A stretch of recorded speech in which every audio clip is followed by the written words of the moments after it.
Hello friends, आज हम लोग देखेंगे अभी तक जितना भी बौद्ध धर्म से यानी एंशिएंट हिस्ट्री या प्राचीन इतिहास से जितने भी क्वेश्चंस अभी गौतम बुद्ध के बारे में पूछा गया यानी बौद्ध धर्म से जितने भी क्वेश्चन आया है अभी तक पीसीएस लेवल तक में, उन सभी क्वेश्चन को हम लोग देखेंगे इस वीडियो में। काफ़ी इम्पोर्टेंट है, आप लोग अच्छे तरह से इसको देखेंगे। तो स्टार्ट करते हैं। फर्स्ट क्वेश्चन है, देखते हैं आप, एमपीपीसीएस में पूछा गया है। तो गौतम बुद्ध का जन्म कब हुआ था? तो गौतम बुद्ध का जन्म की बात करें तो ऑप्शन राइट हो जाएगा 563 ईस्वी पूर्व में हुई थी। देखते हैं, गौतम बुद्ध का जन्म कपिलवस्तु के निकट 563 ईस्वी में हुआ था। उनके पिता सुद्धोधन शाक्यगन्य के एक प्रधान थे। तो माता जो थी, माता माया देवी कोलीय गणराज यानी कोलीय वंश का एक कन्या थी। जो 29 वर्ष की अवस्था में उन्होंने गृह त्याग दिया, जिसे बौद्ध ग्रंथों में महाभिनिष्क्रमण की संज्ञा दी गई है। किसका? तो गौतम बुद्ध का। ठीक है, देखते हैं हम लोग। बुद्ध के जीवन की किस घटना को महाभिनिष्क्रमण के रूप में जाना जाता है? काफी इंपॉर्टेंट है। किस महाभिनिष्क्रमण के रूप में जाना जाता है किस घटना को? तो घटना है उनका गृह त्याग। गृह त्याग कितना वर्ष में? 29 वर्ष की अवस्था में गृह त्याग किए। ठीक है। गौतम बुद्ध की माँ किस वंश से संबंधित थी? किस वंश से थी? तो वह कोलीय वंश से यानी कोलीय वंश से संबंधित थे। नेक्स्ट देखते हैं, बुद्ध का जन्म कहाँ हुआ था? बुद्ध का जन्म की बात करें तो लुम्बिनी में हुआ था। नेक्स्ट क्वेश्चन है, ताकि बहुत सारे क्वेश्चंस है जो वीडियो लंबी बन जाएगी, इसलिए हम लोग थोड़ा फास्ट में चल रहे हैं। तो देखते हैं, 5 निम्न में से कौन सा नाम बुद्ध का दूसरा नाम है? गौतम बुद्ध जो थे उनके दूसरा नाम कौन था? यानी नाम बुद्ध का दूसरा नाम था तो मिहिर। नेक्स्ट, गौतम बुद्ध के बचपन का नाम सिद्धार्थ था। इन्हें शाक्य मुनि, तथागत आदि नामों से जाना जाता है। आदि गुरु शंकराचार्य को प्रच्छंद बोध या छिपा हुआ बुद्ध मार्गी कहा जाता है। अतः पार्थ, प्रच्छंद, मिहिर, गुडाकेश भगवान बुद्ध के अन्य नाम नहीं है। इस प्रकार विकल्प ई है, किंतु छत्तीसगढ़ लोग इस तरह से देख सकते हैं आप। 6 को देखें, निम्नलिखित में से किस राजवंश के अभिलेख से इस परंपरा का समर्थन होता है कि लुम्बिनी शाक्य मुनि बुद्ध का जन्म स्थान था? तो कहाँ से मिलता है? वो मौर्य वंश से मिलता है। मौर्य वंशीय शासक अशोक के रुम्मीदेयी अभिलेख से सूचना मिलती है कि शाक्य मुनि बुद्ध का जन्म लुम्बिनी में हुआ था। इस अभिलेख के अनुसार अशोक राज्याभिषेक की बात करें तो 20 वर्ष के बाद यहाँ आया था और उसने इस स्थान की पूजा की थी जहाँ शाक्य मुनि बुद्ध का जन्म हुआ था। साथ ही इस अभिलेख में लुम्बिनी के बुद्ध का जन्म स्थल होने के कारण इसे छूट प्रदान करने की घोषणा का भी उल्लेख है। अब देखते हैं क्वेश्चन 7, निम्नलिखित में से कौन एक अशोक का अभिलेख इस परंपरा की पुष्टि करता है कि गौतम बुद्ध का जन्म लुम्बिनी में हुआ था? कौन सा अभिलेख है? तो लुम्बिनी देवी स्तंभ अभिलेख अशोक का है जो। ठीक है। क्वेश्चन नंबर 8, निम्नलिखित में से किस राजा के एक अभिलेख से सूचना मिलती है कि शाक्य मुनि बुद्ध का जन्म लुम्बिनी में हुआ था? तो कौन सा अभिलेख से सूचना मिलती है? तो यह अशोक के अभिलेख से, लुम्बिनी देवी अभिलेख से। नेक्स्ट देखते हैं क्वेश्चन नंबर 9, महात्मा बुद्ध का महापरिनिर्वाण कहाँ हुआ था? तो महापरिनिर्वाण की बात करें तो कुशीनगर में हुआ था, उत्तर प्रदेश के कुशीनगर। बौद्ध का प्रचार करते हुए महात्मा बुद्ध मल्लों की राजधानी पावापुरी यानी पावा पहुँचे, जहाँ वे चंड नामक त्योहार की आम्र वाटिका में उसने बुद्ध को शुकर मद्दव खाने को दे दिया था। क्या दे दिया था? शुकर मद्दव यानी शुकर मांस खाने को दिया। इससे उन्हें रक्त सिर हो गया और भयानक पीड़ा उत्पन्न हुई। इस वेदना के बाद भी वे कुशीनारा यानी मल्ल गणराज्य की राजधानी पहुँचे। यहीं 487 ईस्वी पूर्व में 80 वर्ष की अवस्था में उन्हें शरीर त्याग दिया। बौद्ध ग्रंथों में इसे महापरिनिर्वाण कहा गया। बुद्ध का महापरिनिर्वाण जिस राज्य में हुआ था वह कौन सा राज था? तो मल्ल थे। बुद्ध का महापरिनिर्वाण किसके गणतंत्र में हुआ था? तो मल्लों के गणतंत्र में हुआ था। 12 गौतम बुद्ध ने किस स्थान पर निर्वाण प्राप्त किया? तो किस स्थान पे निर्वाण प्राप्त किया? तो इसमें से आप लोग सही इसका राइट आंसर बताएँगे कमेंट करके। देखते हैं बौद्ध धर्म में सांसारिक दुखों से मुक्ति या दुख निरोध को ही निर्वाण माना गया। बुद्ध को सांसारिक दुखों से मुक्ति यानी कि निर्वाण ज्ञान प्राप्ति के समय प्राप्त हुआ, जो कि बोध गया में प्राप्त हुआ था। इसका राइट आंसर आप लोग बताएँगे, ठीक है? 13 महापरिनिर्वाण मंदिर अवस्थित है कहाँ? तो कुशीनगर में अवस्थित है। महापरिनिर्वाण मंदिर उत्तर प्रदेश के कुशीनगर जिले में स्थित है। मंदिर में स्थापित भगवान बुद्ध की मूर्ति 1876 ईस्वी में उत्खनन के द्वारा प्राप्त की गई। महापरिनिर्वाण मंदिर विश्व में बौद्ध धर्म के सबसे पवित्र मंदिरों में से एक माना जाता है। निम्नलिखित राज्यों में से किनका संबंध जीवन से था? तो किसका संबंध जीवन से था? तो बात करें राइट आंसर हो जाएगा सी। तो 3 और 4 कौशल और मगध का संबंध। इस तरह से आप लोग रोक के पढ़ सकते हैं। 15 देखते हैं, गौतम बुद्ध द्वारा अपने धर्म में दीक्षित किया जाने वाला अंतिम व्यक्ति यानी दीक्षा किया जाने वाला अंतिम व्यक्ति निम्न में से कौन था? तो सुभद्र था, सुभद्रा, ठीक है। अपने जीवन के अंतिम समय में गौतम बुद्ध ने अपने शिष्य चुंड के यहाँ पावा पहुँचे यानी पावापुरी पहुँचे। यहाँ शुक्र माधव भोज सामग्री खाने से वे अतिसार से प्रीत हो गए। फिर वे पावा से कुशीनगर चले गए और यहाँ पर सुभद्र को उन्होंने अपना अंतिम उपदेश दिया था। बुद्ध द्वारा रूपांतरित निम्न व्यक्तियों में से कौन सा अंतिम था? तो कौन अंतिम था? सुभद्र था, सुभद्र। बुद्ध ने अपने जीवन के अंतिम वर्षा ऋतु कहाँ बिताई? अंतिम वर्षा ऋतु कहाँ बिताई? तो कुशीनगर में बिताई। महापरिनिर्वाण सूक्त से उनके जीवन के विविध आयामों एवं काल का निर्धारण किया जाता है, जिसके अनुसार बुद्ध ने अपने जीवन की अंतिम वर्षा ऋतु वैशाली में बिताई थी। निम्नलिखित में से कौन सा एक बौद्ध मत में निर्वाण की अवधारणा को सर्वश्रेष्ठ व्याख्या करता है? तो तृष्णा रूपी अग्नि का समन, ऑप्शन ए राइट हो जाएगा। IAS प्री में पूछा 2013 में। बुद्ध ने निर्वाण को मन की उस परम शांति के रूप में वर्णित किया है जो तृष्णा, क्रोध और दूसरी विषादकारी मन स्थितियों से परे है। शांति तभी प्राप्त होती है जब सभी वर्तमान इच्छाओं के कारण समाप्त हो जाएं और भविष्य में पैदा हो सकने वाली इच्छा का जड़ से नाश हो जाए। निर्वाण में तृष्णा और द्वेष के का जड़ से समाप्त हो जाते, जिससे मनुष्य सभी प्रकार के कष्टों यानी दुखों या संसार में चक्र से छूट जाता, ठीक है। अलार कलाम कौन थे उसके? तो कौन थे? बुद्ध के एक गुरु थे, उसके गुरु थे, ठीक है। UPPCS में पूछा गया, GIC में। महाभिनिष्क्रमण के बाद ज्ञान की खोज में महात्मा बुद्ध अलार कलाम के आश्रम में पहुंचे तथा उनसे दीक्षा ली। अलार कलाम के आश्रम में उन्होंने तपस्या की, किंतु वे इससे संतुष्ट नहीं हुए। अलार कलाम सांख्य दर्शन के आचार्य यानी थे तथा अपनी साधना शक्ति के लिए भी विख्यात थे। 20 महात्मा बुद्ध ने अपना पहला धर्म चक्र प्रवर्तन किस स्थान पे दिया? ये काफ़ी इम्पोर्टेंट है। किस स्थान पे दिया? तो सारनाथ में, सबसे ज़्यादा सारनाथ में। ये देखते हैं आप लोग, पूछा गया, सभी BPSC में भी पूछा गया है, सभी में पूछा गया है। ज्ञान प्राप्ति के पश्चात गौतम बुद्ध ने अपने मत का प्रचार प्रारंभ किया। उरुवेला से वे सबसे पहले ऋषिपट्टनम, वर्तमान में सारनाथ, वाराणसी के निकट आए। यहाँ उन्होंने 5 ब्राह्मण सन्यासियों को पहला उपदेश दिया था। इस प्रथम उपदेश को धर्म चक्र प्रवर्तन कहा गया है। इम्पोर्टेंट है। बुद्ध ने अपना पहला उपदेश कहाँ दिया? तो सारनाथ में दिया। सारनाथ में अपना प्रथम वचन किसने दिया? तो महात्मा बुद्ध ने दिया। UPPCS प्री में पूछा गया। गौतम बुद्ध अपना प्रथम उपदेश कहाँ दिए थे? कहाँ दिए थे? तो सारनाथ में दिए थे, ठीक है। रिपीट है बहुत बार। ग्रंथों में उल्लिखित धर्म चक्र प्रवर्तन है क्या?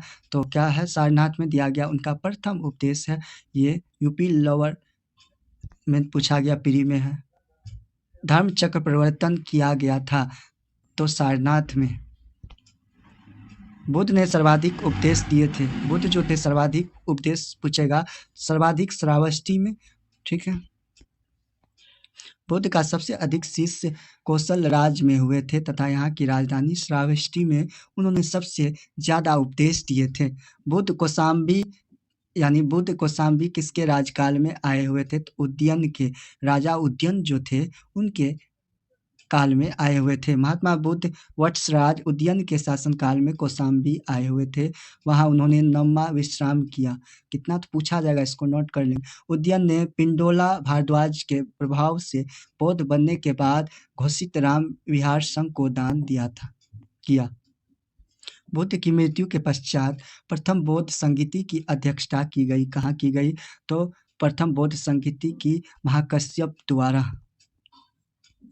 बौद्ध संगीति प्रथम बौद्ध परिषद बुद्ध की मृत्यु के तत्काल बाद राजगिरी की सप्तकर्णी गुफा में हुई। इस समय मगध का शासक अजातशत्रु था।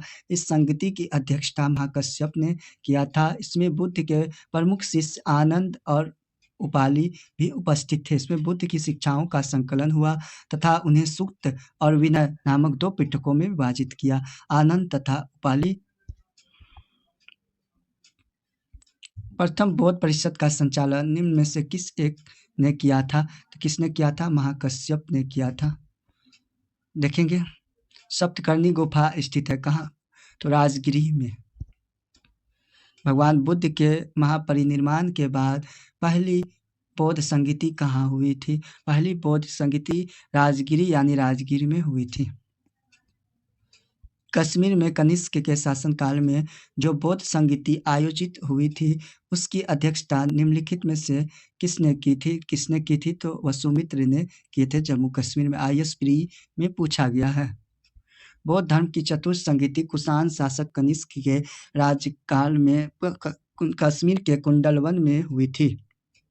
इसकी अध्यक्षता वसुमित्र ने किया था तथा अश्वघोष इसके उपाध्यक्ष बने। इसको नोट करेंगे। इस सभा में सांघिकों का वर्चस्व था। यहाँ बौद्ध ग्रंथों के कठिन अंशों पर सम्यक विचार किया गया तथा प्रत्येक पिटक पर भाष्य लिखकर उन्हें विभाष शास्त्र नामक टीकाओं में संकलित कर दिया गया। इसी समय बौद्ध धर्म हीनयान एवं महायान नामक 2 स्पष्ट संप्रदायों में विभक्त हो गया। इम्पोर्टेंट है। चतुर्थ बौद्ध संगीति। बौद्ध धर्म की महायान शाखा औपचारिक रूप से किसके शासनकाल में प्रकट हुई? तो धर्मपाल के शासनकाल में। कनिष्क के शासनकाल में बौद्ध सभा किस नगर में आयोजित की गई थी? तो किस नगर में? तो जम्मू कश्मीर में। किस शासक के काल में चतुर्थ बौद्ध संगीति का आयोजन कश्मीर में हुआ था? तो कनिष्क के। देख सकते हैं IS प्री में पूछा गया है। चतुर्थ बौद्ध संगीति परिषद हुई थी कहाँ? तो हुई थी तो कनिष्क के शासनकाल में हुई थी। इनमें से किस शासक ने चतुर्थ बौद्ध संगीति कश्मीर में आयोजित की? तो कनिष्क ने। इसको देखेंगे। निम्न में से विचार कीजिए। तो इसका आप लोग बताएंगे देख के। इसका ऑप्शन राइट तो डी है। देख के आप लोग बताएंगे राइट आंसर क्या होगा। महायान बौद्ध मत बुद्ध की लोकोत्तर सत्ता तथा देवत्व में विश्वास करता है। बुद्ध के अनेक अवतारों एवं रूपों में विश्वास करता है। साथ ही यह बुद्धत्व के मार्ग पर चलने वाले को बोधिसत्व कहता है जो सभी मानवों की मुक्ति में सहायता करता है। बोधिसत्व के पथ पर चलना इस मत में अनुकरणीय कहा गया है। हिंदू धर्म के प्रभाव में बौद्ध में देवत्व के आरोपण के साथ ही अनुष्ठान और मूर्ति पूजा महायान की मुख्य पद्धति बन गई है। अतः तीनों कथन सत्य है। इस तरह से देख सकते हैं तीनों सत्य हो जाएगा। बुद्ध में देवतारोपण, बोधिसत्व के पथ पर चलना, मूर्ति उपासना तथा अनुष्ठान, इस तरह से तीनों राइट हो जाएगा। ठीक है। 2019 का प्री में पूछा है। निम्नलिखित 4 स्थानों में हुई बौद्ध संगीति का सही कालक्रम नीचे दिए गए हैं तो उसको देखते हैं। तो पहला स्थान हो जाएगा। पहला हुआ बौद्ध संगीति कहाँ? तो राजगिरी में हुई फर्स्ट। उसके बाद हुआ वैशाली में 2 नंबर। फिर उसके बाद पाटलिपुत्र में 3, कुंडलवल जम्मू कश्मीर के 4। इस तरह से ऑप्शन सी राइट हो जाएगा। प्रथम बौद्ध संगीति बुद्ध की मृत्यु के तत्काल बाद मगध नरेश अजातशत्रु के कार्यकाल में राजगिरी तथा राजगीर स्थित सप्तकर्णी गुफा में संपन्न हुई। द्वितीय बौद्ध संगीति का आयोजन कालाशोक के शासनकाल में बुद्ध की मृत्यु के 100 वर्ष के बाद वैशाली में किया गया। तृतीय बौद्ध संगीति मौर्य सम्राट अशोक के शासनकाल में पाटलिपुत्र में हुई थी। मोगली पुत्र तीस इसके अध्यक्ष थे। चतुर्थ बौद्ध संगीति कनिष्क के शासनकाल में जम्मू कश्मीर के कुंडल वन में संपन्न हुई। इसकी अध्यक्षता वसुमित्र एवं उपाध्यक्ष अश्वघोष ने की थी। इंपॉर्टेंट है। द्वितीय बौद्ध संगीत समिति का आयोजन कहाँ हुआ? तो कहाँ हुआ? तो वैशाली में हुई। कहाँ हुआ? तो वैशाली में। तृतीय बौद्ध सभा किस स्थान पर बुलाई गई? किस स्थान पे? तो पाटलिपुत्र में। प्रथम बौद्ध समिति का आयोजन कहाँ हुआ? तो प्रथम बौद्ध समिति का आयोजन अजातशत्रु के शासनकाल में हुई। यूपीपीसीएस मेंस में पूछा गया है। निम्नलिखित में से किस नगर में प्रथम बौद्ध समिति का आयोजित की गई थी? तो कहाँ तो की गई थी? तो राजगीर में किया गया था। प्री में पूछा गया है। निम्न में से किस शासक ने द्वितीय बौद्ध सभा का आयोजन किया था? तो कालाशोक ने किया था। बुद्ध के जीवन की 4 महत्वपूर्ण घटनाओं और उनसे संबंध 4 स्थानों का नीचे उल्लेख है, जो 2 स्तंभों में अंकित है। आपका इनका सुमेलित करना है। देखते हैं, सुमेलित करते हैं। इसका राइट आंसर हो जाएगा आपको सी। तो देखते हैं, इसका जन्म की बात करें तो लुम्बिनी में हुआ था, और उसके बाद ज्ञान प्राप्ति कहाँ हुई? तो बोध गया में ज्ञान की प्राप्ति हुई। प्रथम प्रवचन सारनाथ में। निधन कहाँ हुआ? तो निधन पूछेगा तो कुशीनगर में। ठीक है। महात्मा बुद्ध का जन्म 563 ईस्वी में कपिलवस्तु के समीप लुम्बिनी में हुआ था। बोधगया में वैशाख पूर्णिमा की रात को उन्हें ज्ञान प्राप्ति हुआ। काशी के ऋषिपट्टनम यानी सारनाथ में उन्होंने प्रथम उपदेश धर्म चक्रवर्तन, पहला उपदेश को ही धर्म चक्रवर्तन दिया, एवं कुशीनारा में उनका निधन हुआ, जिसे बौद्ध महापरिनिर्वाण कहा गया बौद्ध धर्म में। भारतीय कला में बुद्ध के जीवन की किस घटना का चित्रण मृग सहित चक्र द्वारा हुआ था? तो प्रथम उपदेश का। भारतीय कला में बुद्ध के जीवन के प्रथम उपदेश का चित्रण मृग सहित चक्र द्वारा हुआ। बुद्ध ने अपना प्रथम उपदेश सारनाथ यानी मृगदावहरीण वन में दिया था, सारनाथ के। देखते हैं, क्वेश्चन नंबर 47 को मिलान करना है। देखते हैं, मिलान करके हम लोग इसका राइट आंसर हो जाएगा डी। तो मिलान कर सकते हैं आप लोग। 1 का हो जाएगा कमल, 2 का हो जाएगा आपको धर्मचक्र प्रवर्तन, प्रथम प्रवचन की बात कर महाबोधि पूछेगा तो बोधि वृक्ष, गृह त्याग, घोड़ा से। ठीक है, इसका ऑप्शन डी राइट होगा। ठीक है, जन्म कहाँ हुआ था? तो कमल में। प्रथम प्रवचन धर्मचक्र प्रवर्तन, महाबोधि, बोधि वृक्ष, गृह त्याग जो हुआ था घोड़ा से। ठीक है, 29 वर्ष की अवस्था में। कर्मापा लंबा तिब्बत में बुद्ध संप्रदाय के किस वर्ग का है? तो पूछा जाता कंग्यूपा का। यूपीपीसीएस में पूछा गया है। कर्मापा लामा तिब्बत के बौद्ध संप्रदाय कंग्यूपा वर्ग से संबंधित है। देखते हैं, इसमें महात्मा बुद्ध के संबंध में निम्न में से कौन सही है? उनका जन्म कहाँ हुआ था? कपिलवस्तु में हुआ था, तो ये सही है। उन्होंने बोध गया में ज्ञान की प्राप्ति हुई, ये भी सही है। उन्होंने वैदिक धर्म को अस्वीकार किया, ये भी सही है। उन्होंने आर्य सत्य का प्रचार किया था, ये भी सही था। ऑप्शन डी इज राइट हो जाएगा। ठीक है, बोध गया में महाबोधि मंदिर बनाया गया, जहाँ क्या है? तो गौतम बुद्ध को ज्ञान की प्राप्ति हुई थी। नेक्स्ट देखते हैं हम लोग। बोध गया में 6 वर्ष की साधना के पश्चात, तपस्या के पश्चात 35 वर्ष की को वैशाख पूर्णिमा की रात एक पीपल के वृक्ष के नीचे ज्ञान प्राप्त हुआ। बोध गया में बोधि वृक्ष अपने वंश की इस पीढ़ी का है। किस पीढ़ी का? तो पंचम पीढ़ी का है बुद्ध का। महाबोधि मंदिर स्थित वर्तमान बोधि वृक्ष वही नहीं है जिसके नीचे बैठकर महात्मा बुद्ध ने ज्ञान प्राप्त किया था। हिंसान के अनुसार उस मूल वृक्ष को 7वीं शताब्दी में सम्राट शशांक ने नष्ट कर दिया था, यानी उसको काट दिया था। वर्तमान वृक्ष जिसे हम देख रहे हैं वह 5वीं पीढ़ी अलेक्जेंडर कनिंघम ने लगवाया था। यह वृक्ष पूरी तरह संरक्षित है, यानी है, और केवल इसे गिरी हुई पत्तियों को ही छूने का अधिकार है। निम्नलिखित में से कौन सा बौद्ध पवित्र स्थल निरंजना नदी पर स्थित था? तो कौन था? तो बोध गया। पवित्र बोध से बोध स्थल बोध गया, जहाँ गौतम बुद्ध को सर्वप्रथम ज्ञान प्राप्त हुआ था। निरंजना नदी पर स्थित आधुनिक फाल्गु नदी को ही पूर्व में निरंजना के नाम से जाना जाता था। यह नदी छोटी धाराओं निरंजना एवं मोहना के मिलने के बाद बनी है। बुद्ध के उपदेश किससे संबंधित है? तो यह आचरण की शुद्धता और पवित्रता से। देख सकते हैं आप लोग, बुद्ध के उपदेश आचरण की पवित्रता एवं शुद्धता से संबंधित है। बुद्ध के उपदेश में आत्मा संबंधी विवाद नहीं है। धार्मिक कर्मकांडों की बुद्ध ने आलोचना की है। निम्नलिखित में से बुद्ध के जीवन काल में ही संघ प्रमुख होना चाहता था कौन सा? तो देवदत्त प्रमुख होना चाहता था। देवदत्त बुद्ध का चचेरा भाई था। वह पहले उनका अनुगत बना और फिर उनका विरोधी बन गया। वह बौद्ध संघ से बुद्ध को हटाकर स्वयं संघ का प्रधान बनना चाहता था, किंतु इसमें सफलता नहीं मिली। वस्तुतः देवदत्त उसी दिन से संघ का प्रधान बनने की सोचने लगा था जब पहले भिक्षु बना था। बुद्ध ने अपनी मृत्यु के उपरांत बौद्ध संघ के नेतृत्व के लिए निम्न में से किसे नामित किया था?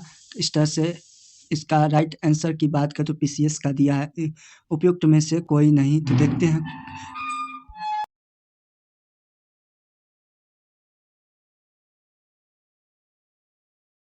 कुशीनारा में मल्लों के सालवान में विश्राम के दौरान अपनी मृत्यु से पूर्व बुद्ध ने भिक्षुओं को निकट बुलाकर धर्मोपदेश दिया। आनंद तुम ऐसा सोचो कि हमारे रास्ता चले गए, अब हमारा रास्ता नहीं है। आनंद ऐसा मत समझना, मैंने जो धर्म और विनय किए हैं मेरे बाद वे ही तुम्हारे रास्ता होंगे। इस प्रकार स्पष्ट है कि बुद्ध ने अपनी मृत्यु के उपरांत बौद्ध संघ के नेतृत्व के लिए किसी को नामित नहीं किया था, बल्कि अपने उपदेशों यानी धर्म एवं विनय को ही मार्गदर्शक बताया था। अष्टांग मार्ग की संकल्पना अंग है क्या? तो धर्म चक्र प्रवर्तन सूक्त की विषय वस्तु का। बुद्ध ने चतुर्थ आर्य सत्य में दुख विरोध का उपाय बताया। इसे दुख निरोधी गामिनी प्रतिपदा कहा जाता है। इसे मध्यम प्रतिपदा या मध्यम मार्ग भी कहते हैं। इस मध्यम प्रतिपदा में 8 सोपान है, इसलिए इसे अष्टांगिनी मार्ग भी कहते हैं। 8 सोपान है: सम्यक दृष्टि, सम्यक संकल्प, सम्यक वाक, सम्यक कर्मा, सम्यक आजीव, सम्यक व्यायाम, सम्यक स्मृति एवं सम्यक समाधि। अष्टांगिनी मार्ग धर्म चक्र प्रवर्तन सूक्त की विषय वस्तु का एक अंग है। बुद्ध के बारे में निम्न से क्या सत्य है? सत्य क्या है उनको हम लोग देखेंगे, ठीक है। तो देखते हैं पहले क्या कहा जा रहा है। बुद्ध कर्म सिद्धांत में विश्वास करते थे। वे आत्मा में विश्वास न करते हुए पुनर्जन्म में विश्वास करते थे। बुद्ध के अनुसार चरित्र यानी कर्म का पुनर्जन्म होता है। वे निर्माण प्राप्ति में भी विश्वास करते थे, किंतु ईश्वर की सत्ता में वे विश्वास नहीं करते थे। अतः 1 और 2, 3 सही होगा। तो विकल्प 1 और 3 देखते हैं क्या-क्या है। तो वे कर्म में विश्वास करते थे, सही है। वे निर्माण प्राप्ति में विश्वास करते थे, इसमें 1 और 3 होगा। कितना? 1 और 3 राइट हो जाएगा आंसर। देखते हैं। बुद्ध संघ में भिक्षुणी के रूप में स्त्रियों के प्रवेश की अनुमति बुद्ध द्वारा दी गई थी। कब? तो वैशाली में दी गई थी। यूपीपीसीएस में पूछा गया है 2010 में। अपने प्रिय शिष्य आनंद के कहने पर बुद्ध ने वैशाली में स्त्रियों को बौद्ध संघ में भिक्षुओं के रूप में प्रवेश की अनुमति प्रदान की थी। बौद्ध संघ में सर्वप्रथम शामिल होने वाली स्त्री महाप्रजापति गौतमी थी। त्रिपिटक क्या है? त्रिपिटक बुद्ध के उपदेशों का एक संग्रह है। देख सकते हैं। त्रिपिटक बुद्ध ग्रंथ में सर्वाधिक महत्वपूर्ण है। बुद्ध की मृत्यु के बाद उनकी शिक्षाओं को संकलित कर 3 भागों में बांटा गया। इन्हीं को त्रिपिटक कहते हैं। विनय पिटक संघ संबंधित नियम तथा आचार की शिक्षाएं, सुत्त पिटक धार्मिक सिद्धांत, अभिधम्म पिटक दार्शनिक सिद्धांत। त्रिपिटक ग्रंथ किस धर्म से संबंधित है? तो बौद्ध धर्म से है। त्रिपिटक किसकी धार्मिक पुस्तक है? तो बौद्ध धर्म की एक धार्मिक पुस्तक है। त्रिपिटक निम्नलिखित में से किससे संबंधित है? तो बौद्धों से संबंधित है। निम्नलिखित में से किस बौद्ध ग्रंथ में संघ जीवन के नियम प्राप्त हुए हैं? तो विनय पिटक से हुई है। यूपीपीसीएस प्री में पूछा गया है। यमन यमक बुध पिटक से संबंधित है तो अभिधम्म पिटक। झारखंड पीसीएस प्री 2016 में पूछा गया है, इंपॉर्टेंट है। अभिधम्म पिटक से दार्शनिक सिद्धांतों का संग्रह मिलता है। यह प्रश्नोत्तर के रूप में अभिधम्म के अंतर्गत 7 ग्रंथ सम्मिलित है। कौन कौन? धम्म, संगति, संगनी, विभंग, धातु कथा, युगल, पंचती, कथावस्तु, यमन तथा पट्टान। निम्न में से किस बौद्ध संगीति साहित्य में महात्मा बुद्ध के नैतिक एवं सिद्धांत संबंधित प्रवचन संकलित है? तो सूत्र पिटक में। एमपीपीसीएस 2014 में प्री में पूछा गया है। सूत्र पिटक महात्मा बुद्ध के नैतिक एवं सिद्धांत से संबंधित प्रवचन संकलित है, अर्थात इसमें बुद्ध धर्म के सिद्धांत एवं उपदेश संग्रह है। जबकि विनय पिटक में संघ संबंधी नियम तथा दैनिक जीवन संबंधी आचार विचार, विधि निषेधों आदि का संग्रह है। जातकों में बुद्ध के पूर्व जन्म की कहानियां संग्रहित है। बुद्ध धर्म में त्रिरत्न का क्या अभिप्राय है?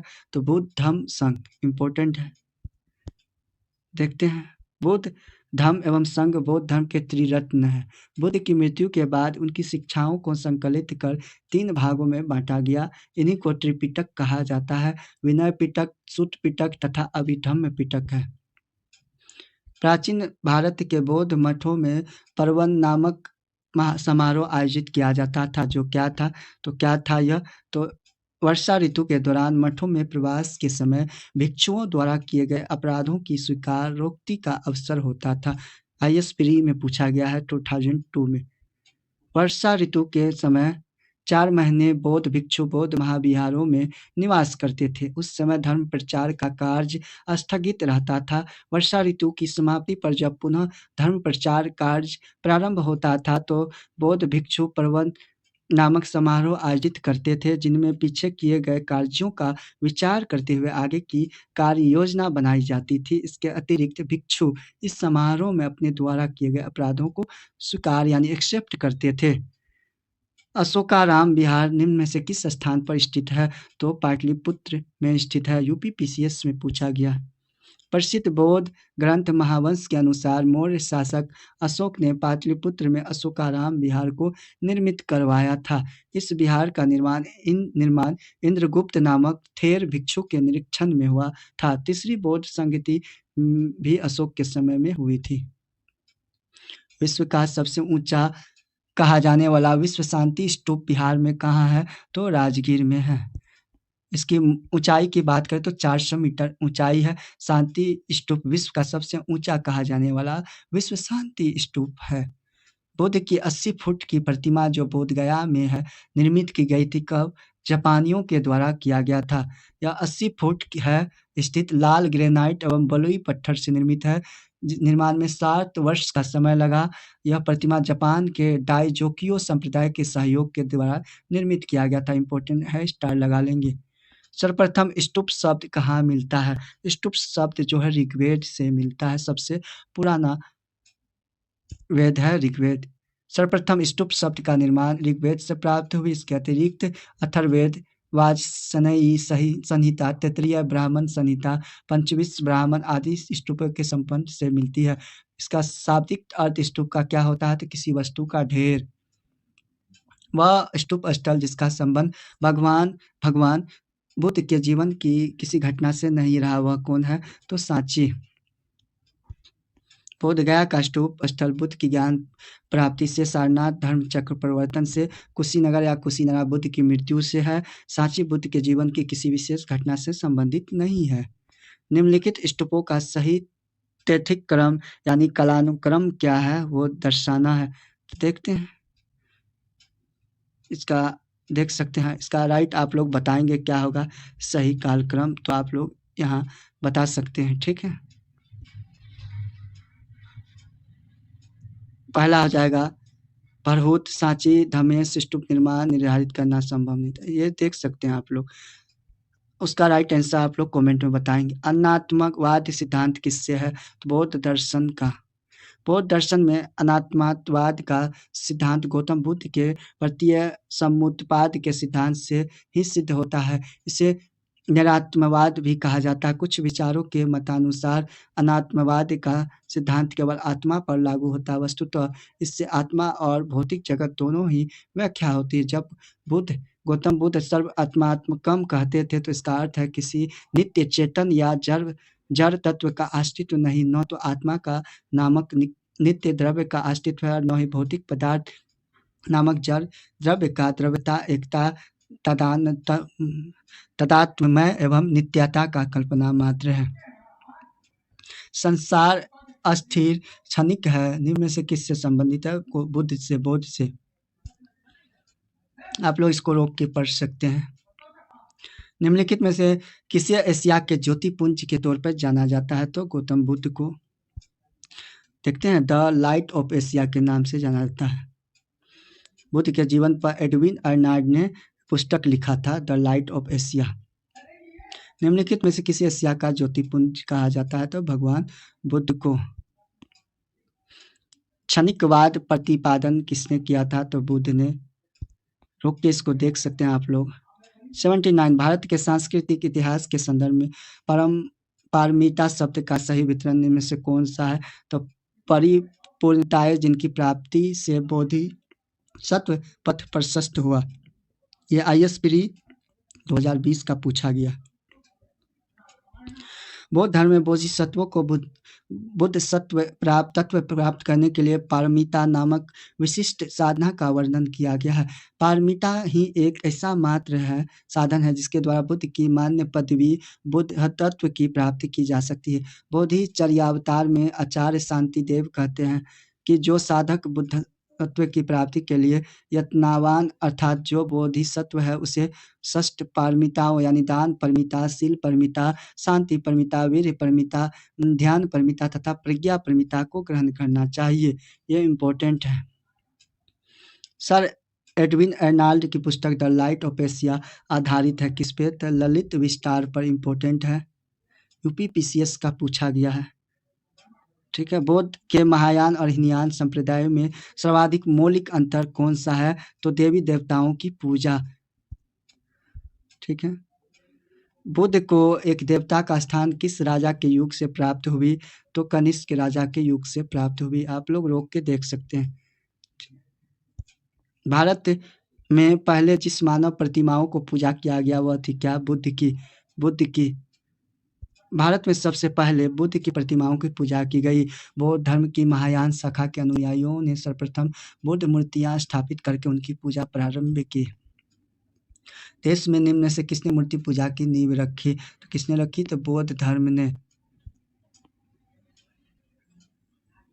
गंधार शैली की मूर्ति कला में बुद्ध के सारनाथ में हुए प्रथम धर्मोपदेश से संबंध प्रवचन मुद्रा का नाम क्या है? तो धर्मचक्र। गंधार कला की उत्पत्ति का स्रोत एशिया माइनर तथा हेलेनिस्टिक कला इस शैली की कला का प्रमुख विषय महात्मा बुद्ध का जीवन चरित्र है। इसके अंतर्गत बुद्ध की धर्मचक्र मुद्रा, ध्यान मुद्रा, अभय मुद्रा और वरद मुद्रा आदि मूर्तियों का निर्माण किया गया। बुद्ध की खड़ी प्रतिमा निम्न से किस काल में बनाई गई थी? तो कुषाण काल में। UPPCS का पूछा गया है 92 में। कुषाण काल को ही गंधा एवं मथुरा कला शैली के तहत बुद्ध एवं बोधि तत्वों की बहुसंख्यक मूर्तियों का बैठी एवं खड़ी स्थिति में निर्माण हुआ। VS अग्रवाल के मतानुसार सर्वप्रथम मथुरा में ही बुद्ध मूर्तियों का निर्माण किया गया, जहां इनके लिए पर्याप्त आधार हैंसान के वितरण के अनुसार बुद्ध की प्रथम प्रतिमा कौशाम्बी से बनी थी, परंतु अनेक विद्वान महात्मा बुद्ध की प्रथम प्रतिमा के निर्माण का श्रेय गंधार कला को देते हैं। अतः निश्चित तौर पर यह नहीं कहा जा सकता कि बुद्ध की प्रथम प्रतिमा कहाँ बनी। बुद्ध की प्राचीनतम प्रतिमा किस शैली से प्राप्त है? तो इसका देखते हैं PCS में पूछा गया एग्जाम 2020 का। तो उपयुक्त में से कोई नहीं आंसर दिया है।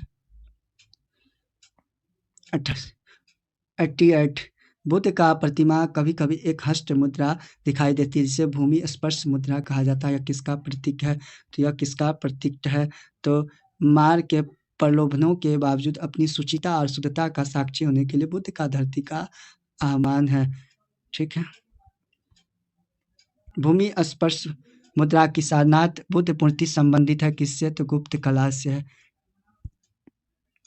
सारनाथ की मूर्ति स्पष्ट मुद्रा वाली बुद्ध प्रतिमा कलांकित है, किससे कलांकित है? तो गुप्त काल से। भारत के सांस्कृतिक इतिहास के संदर्भ में युग्मों का विचार करना है तो कौन है? तो पहला होगा परिवाचक, परित्यागी और भ्रमणकारी, राइट है। उसके बाद उपासक बौद्ध धर्म का साधारण अनुगामी थे, इस तरह से ऑप्शन बी राइट हो जाएगा। ISPD 2020 का पूछा गया है। ठीक है, देखते हैं। परिवाचक, परित्यागी और भ्रमणकारी, श्रमण भिक्षु या साधु, उपासक बौद्ध धर्म का साधारण अनुगामी होते हैं। निम्नलिखित में से कौन से शासक ने बौद्ध मत के विस्तार योगदान नहीं दिया? तो कौन? पुष्यमित्र शुंग नहीं दिए। छत्तीसगढ़ PCS प्री का 2018 का है, तो बाकी दिए थे। अशोक, कनिष्क, हर्षवर्धन ने बौद्ध धर्म के विकास में योगदान दिया, जबकि शुंग वंश के संस्थापक पुष्यमित्र शुंग ने मगध साम्राज्य पर अधिकार जमा कर जहाँ एक और यवनों के आक्रमण से देश की रक्षा की, वही दूसरी ओर देश में शांति और व्यवस्था की स्थापना कर वैदिक धर्म एवं आदर्शों की जो अशोक के शासनकाल में उपेक्षित हो गए थे, पुनः प्रतिष्ठा की। इसी कारण उसका काल वैदिक प्रतिक्रिया अथवा वैदिक पुनर्जागरण का काल भी कहा जाता है। देखेंगे 93 निम्नलिखित वक्तव्यों में विचार कर नीचे गए कोट से संबंधित को चुनना है। तो चुनना है क्या है इसका राइट? इसका राइट कुशीनगर मल्ल गणराज की राजधानी थी, सही है। महात्मा बुद्ध का महापरिनिर्वाण कुशीनगर में हुआ, तो इसका ऑप्शन बी राइट हो जाएगा। ठीक है, रोक के देख सकते हैं आप लोग। निम्नलिखित युग्मों में से कौन सुमेलित है? ऐसा कौन है जो सुमेलित है? तो देखते हैं। सारनाथ पहला है क्या? इसका राइट आंसर सी हो जाएगा। लोथल हो जाएगा, प्राचीन गोदी क्षेत्र, ठीक सही है। क्या? सारनाथ बुद्ध का प्रथम धर्म उपदेश, सही है। फिर नालंदा बौद्ध अधिगम का महान पीठ है, इस तरह से ऑप्शन सी राइट हो जाएगा। रोक के आप लोग देख सकते हैं। 95 महायान बौद्ध धर्म में बोधिसत्व अवलोकितेश्वर को और किस अन्य नाम से जाने जाते हैं? तो पद्म पानी के नाम से जाने जाते हैं। ठीक है, इसको रोक के आप लोग देख सकते हैं। भारत के धार्मिक इतिहास के संदर्भ में निम्नलिखित घटनाओं पर विचार करना है। तो विचार करना है तो लोकोत्तरवादी संप्रदाय बौद्ध धर्म के महासंघित संप्रदाय की एक शाखा थी, राइट है। उसके बाद थर्ड हो गया महासंघिकों द्वारा बुद्ध के देवत्वारोपण महायान बौद्ध धर्म को प्रोत्साहित किया, इस तरह से ऑप्शन बी राइट हो जाएगा। परंपरागत नियम में आस्था रखने वाले का संप्रदाय अष्टवीर या थेरावादी कहलाया। अष्टवीरवाद बौद्ध धर्म के हीनयान शाखा से संबंध है। इसका नेतृत्व महाकच्चायान ने किया था। परिवर्तन के साथ नियम को स्वीकार करने वाले का संप्रदाय महासंघिक कहलाया। इनका नेतृत्व महाकश्यप ने किया। लोकोत्तरवादी संप्रदाय बौद्ध धर्म के महासंघिक संप्रदाय की एक मुख्य शाखा थी। बौद्ध धर्म में लोकोत्तरवाद निकाय 18 निकायों में से एक थे, इंपॉर्टेंट है। भारतीय इतिहास के संदर्भ में निम्न में से कौन भावी बुद्ध जो संसार की रक्षा हेतु अवतरित होंगे? तो कौन? मैत्रेयी। ISPD 18 में पूछा गया है। देखते हैं। बौद्ध मान्यताओं के अनुसार मैत्रेयी एक संस्कृत एक बोधिसत्व है जो पृथ्वी पर भविष्य में अवतरित होंगे और बुद्ध तत्व प्राप्त करेंगे तथा विशुद्ध धर्म की शिक्षा देंगे। मैत्रेय के अवतार की भविष्यवाणी ऐसे समय के लिए की गई जब इस लोक में अनैतिकता अनाचार है, इतना बढ़ जाएगा कि मानव जीवन असुरक्षित होता दिखेगा। सुरक्षा के लिए लोग इधर उधर भटकेंगे, सर्वत्र त्राही त्राही मच जाएगी और मानव जीवन संघर्षमय बनता दिखेगा। ऐसे आपातकाल में बोधिसत्व मैत्रेयी इस भूतल पर भविष्य के बुद्ध के रूप में अवतार लेंगे। वह पुनः बौद्ध धर्म की संस्थापना करेंगे और सभी मानवों को सुख शांति एवं समृद्धि प्रदान करेंगे। 98 भारत के धार्मिक इतिहास के संदर्भ में निम्न में से घटनाओं पर विचार करना है। तो इसका हो जाएगा बोधिसत्व अपने प्रबोध के मार्ग पर बढ़ता हुआ करुणामय है और बोधिसत्व समस्त सचेतन प्राणियों के उनके प्रबोध के मार्ग पर चलने में सहायता प्रदान करने के लिए स्वयं की निर्वाण प्राप्ति विलंबित करता है। इस तरह से ऑप्शन बी राइट हो जाएगा। ISPD 2016 का पूछा गया है। रोक के देख सकते हैं आप लोग इसको। 99 बोधिसत्व पद्मपाणि का चित्र सर्वाधिक प्रसिद्ध और प्रायश्चित्रित चित्रकारी है जो कि इससे अजंता में है। IS प्री 2017 का पूछा गया है। गुफा संख्या 1 की बोधिसत्व पानी का चित्र अजंता चित्रकला की श्रेष्ठ कलाकृतियों में से एक है। इसे 6ठी शताब्दी ईस्वी के अंत में निष्पादित किया गया था। चित्र में बोधिसत्व पद्मपाणि राजसी शैली में एक नीलम जड़ित मुकुट पहना हुआ, उसके लंबे काले बाल मनोहारी रूप से झुक रहे हैं। रमणीय रीति से अलंकृत यह आकृति आदम कद से भी बड़ी है और इसमें उसके दाहिने हाथ कुछ रुके हुए तथा कमल के पुष्प को पकड़े हुए दर्शाया गया है। हीनयान अवस्था का विशालतम एवं सर्वाधिक विकसित शैलकृत चैत्यगृह स्थित है। कहाँ? तो कार्ले में।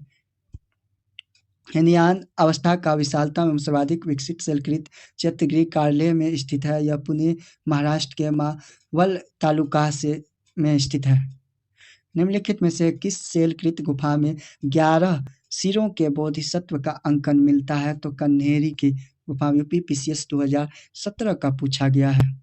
सलसती द्वीप में स्थित कन्हेरी गुफा महाराष्ट्र में मुंबई शहर का एक प्रमुख पर्यटन स्थल है। ये गुफाएं संजय गांधी राष्ट्रीय उद्यान परिसर में स्थित है। प्राचीन अभिलेखों में कान्हासेल कृष्णगिरी कान्हगिरी के नाम से उल्लिखित कन्हेरी बुद्धों का प्रमुख केंद्र था। कन्हेरी में एक ही पहाड़ी में सर्वाधिक संख्या में गुफाओं का निर्माण हुआ। कन्हेरी की गुफाओं का निर्माण 1ली शताब्दी ईस्वी पूर्व में किया गया था और 11वीं शताब्दी ईस्वी पूर्व तक इस्तेमाल में ही रही। गुफा संख्या 41 पहले इसे 23 नंबर क्रमांकित किया गया था में अवलोकितेश्वर की एक रोचक मूर्ति स्थित है जिसकी 4 भुजाएं और 11 मुख है। यह अपनी किस्म की भारत में स्थित एकमात्र मूर्ति है। इस रूप की उपासना चीनी, तुर्किस्तान, कंबोडिया तथा जापान में 7वीं 8वीं सदी में लोकप्रिय थी। प्रथम शताब्दी ईस्वी पूर्व में किस भारतीय बौद्ध भिक्षुक को चीन भेजा गया था? किसको? तो नागार्जुन को। उत्तराखंड PCS प्री में पूछा गया है। नागार्जुन कनिष्क के दरबार की एक महान विभूति था। उसने अपनी पुस्तक माध्यमिका में सापेक्षता के सिद्धांत को प्रस्तुत किया। चीनी के अनुसार नागार्जुन ने चीन की यात्रा कर वहां बौद्ध शिक्षा मान्यता प्राप्त की थी। 103 शून्यता के सिद्धांत का सर्वप्रथम प्रतिपादन करने वाले बौद्ध दार्शनिक का नाम क्या था? तो नागार्जुन था। रोक के देख सकते हैं आप। नागार्जुन किस बौद्ध संप्रदाय के थे? तो माध्यमिक बौद्ध संप्रदाय के थे। बौद्ध शिक्षा का केंद्र कहाँ था? तो विक्रमशिला। प्राचीन काल में बौद्ध शिक्षा का 3 केंद्र थे, नालंदा, वल्लभी और विक्रमशिला। नालंदा बिहार आधुनिक पटना के दक्षिण में लगभग 40 मील दूरी पर आधुनिक बड़गांव नामक ग्राम के समीप स्थित है। यह महायान बौद्ध धर्म की शिक्षा का प्रमुख केंद्र था।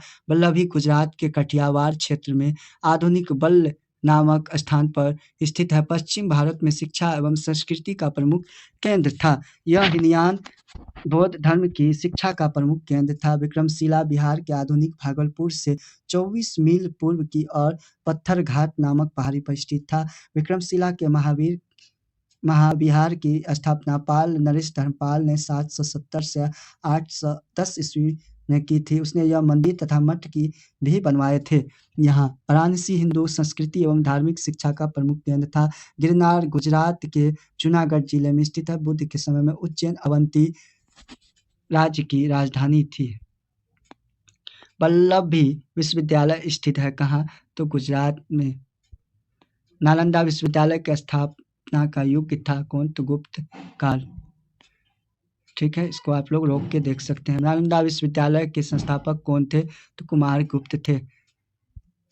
इसको रोक के देख सकते हैं। नालंदा विश्वविद्यालय किस लिए विश्व प्रसिद्ध था? तो बौद्ध धर्म दर्शन के लिए।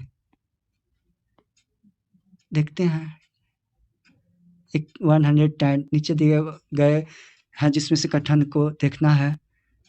तो देखते हैं। दूसरा कारण, दोनों को ध्यानपूर्वक पढ़ना है। 12वीं शताब्दी के अंत तक नालंदा विहार का पतन हो गया। महाविहार को राजकीय प्रशय मिलना बंद हो गया। उपयुक्त दोनों में से कौन होगा? तो इसका राइट आंसर ए दोनों हो जाएगा। आप लोग रोक के देख सकते हैं। इसको पढ़ सकते हैं आप लोग अच्छी तरह से। नालंदा, नव नालंदा महाविहार किस लिए विख्यात है? तो पाली अनुसंधान संस्थान के लिए प्रसिद्ध है। नव नालंदा बिहार बौद्ध अध्ययन का आधुनिक केंद्र है, जिसे बिहार सरकार ने 1951 में नालंदा में स्थापित किया था। इस बौद्ध केंद्र बुद्ध पाली अनुसंधान संस्थान है। यह बड़ी संख्या में श्रीलंका, जापान, कोरिया, तिब्बत, भूटान आदि देशों से पाली एवं बौद्ध अध्ययन पर अनुसंधान हेतु विद्यार्थी आते हैं। इसका देखते हैं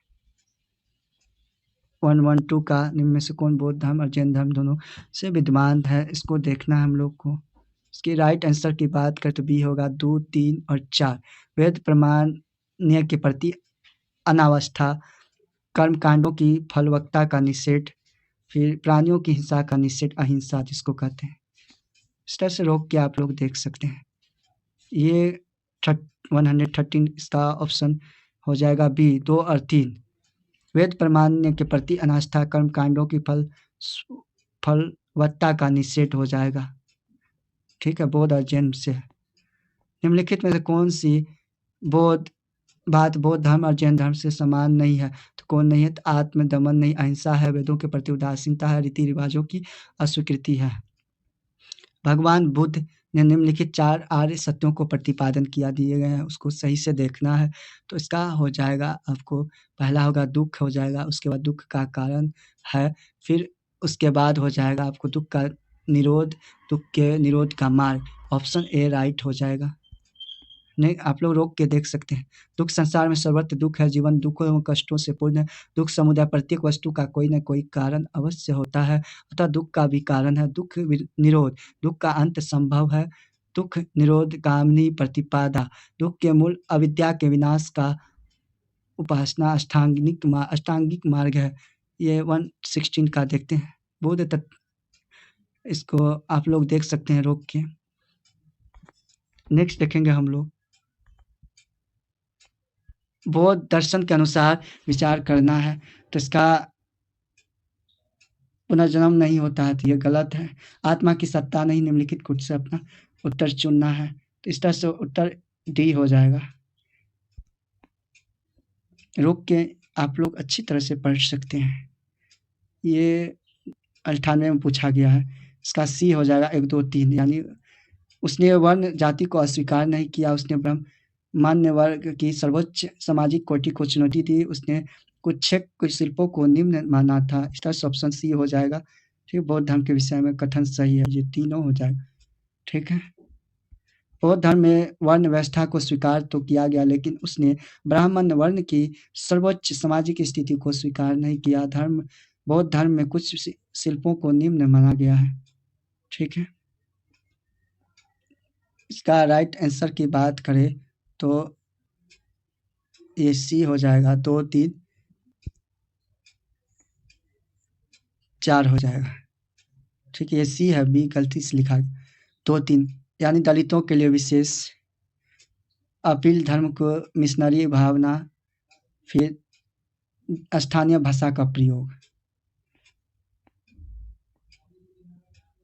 ये 2010 IAS प्री में पूछा गया है। इसको थोड़ा सा देख लेते हैं। आरंभिक मध्यायुगीन समय में बौद्ध धर्म का पतन किन किन कारणों से शुरू हुआ? तो उस समय तक बुद्ध विष्णु के अवतार समझे जाने लगे और वैष्णव धर्म का हिस्सा बन गया। इस तरह से केवल 1 हो जाएगा, ए नंबर राइट हो जाएगा। ठीक है, इसको अच्छी तरह से आप लोग देख सकते हैं। ये 17 में पूछा गया, ये इम्पोर्टेंट है। भारत में धार्मिक इतिहास के संदर्भ में निम्न कथनों पर विचार करना। इसका सर्वसत्यवादियों की मान्यता थी कि फिनोमिना के अवयव पूर्ण क्षणिक नहीं है, अभी तो अव्यक्त रूप से सदैव विद्यमान रहते हैं। इस तरह से ऑप्शन बी राइट हो जाएगा। ऑप्शन बी राइट इसका आंसर हो जाएगा। रुक के देख सकते हैं आप लोग। ये 2001 में पूछा गया है। निम्नलिखित कथनों पर विचार करें। चैत्य तथा विहार में अंतर है। कौन? तो चैत्य पूजा स्थल होता है, जबकि विहार निवास स्थान होता है। इस तरह से ऑप्शन बी हो जाएगा। ठीक है, इसको रोक के आप लोग देख सकते हैं। कुछ शैलकृत बौद्ध गुफाओं में चैत्य कहते हैं, जबकि अन्य को दोनों में क्या अंतर है? तो ये 13 में पूछा गया है। तो इसका क्षेत्र पूजा स्थल है, जबकि बिहार बौद्ध भिक्षुओं का निवास स्थान है। रिपीट है, ये इंपॉर्टेंट है। सुल्तानी युग बौद्धों की कौन सी शाखा सबसे प्रभावशाली थी? तो वज्रयान शाखा, झारखंड PCS 13 में पूछा गया। इस तरह से देख सकते हैं, मध्यकाल में बौद्धों की वज्रयान शाखा सबसे अधिक प्रभावशाली थी। वज्रयान का सबसे अधिक विकास 8वीं शताब्दी में हुआ था तथा इसके सिद्धांत मंजू, श्रीमूलकल्प तथा गुहा समाज नामक 2 ग्रंथों से मिलते हैं। इस तरह से जितने भी बौद्ध धर्म से अभी तक स्टेट PCS या PCS लेवल में पूछा गया, उनको हम लोगों ने कवर किया। अगर वीडियो अच्छा लगे तो कृपया चैनल को सब्सक्राइब करेंगे और इस तरह के कंटेंट आगे मिलते रहेंगे। Thanks for watching. जय हिंद, जय भारत।